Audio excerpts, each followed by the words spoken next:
Imagine trying to count every single transaction in a bustling economy. It sounds nearly impossible to get an accurate total, doesn't it?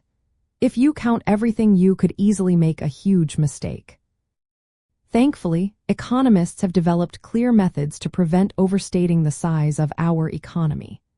Double counting in gross domestic product calculations is primarily avoided by either only including the value of final goods and services, or by summing the value added at each stage of production. The core reason for double counting is the existence of intermediate goods.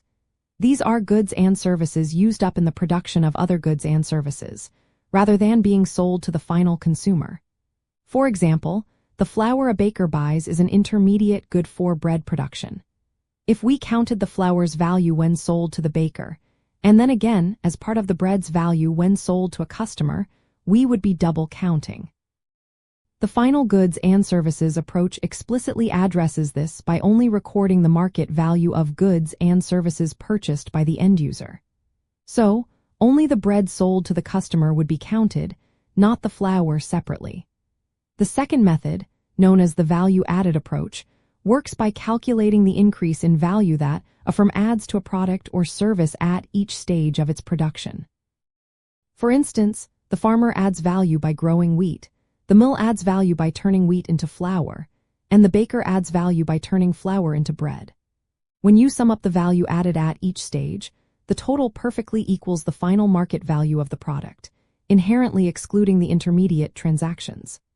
Both methods are designed to ensure that each unit of economic output is counted only once, providing a true measure of a nation's economic activity. Statistical agencies worldwide diligently collect data from businesses across various sectors. They track sales to final consumers for the final goods approach and meticulously gather information on inputs and outputs to calculate the value added at each stage. This extensive data collection ensures comprehensive and accurate gross domestic product reporting.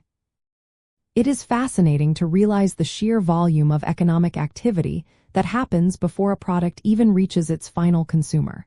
For instance, the total value of all sales in an economy, including intermediate transactions, is referred to as gross output, which can be significantly larger than gross domestic product. Understanding this distinction highlights the precision required in national income accounting. Avoiding double counting is not just an academic exercise. It is crucial for policymakers to make informed decisions about economic health, growth strategies, and resource allocation, helping to steer the economy effectively. The international standard for this rigorous accounting is outlined in the System of National Accounts, or SNA, guiding countries globally.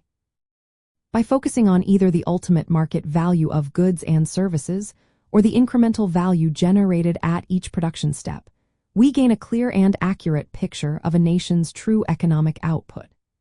This careful methodology ensures that our understanding of economic growth and prosperity is based on solid, non-inflated figures, providing a reliable foundation for analyzing our collective well-being.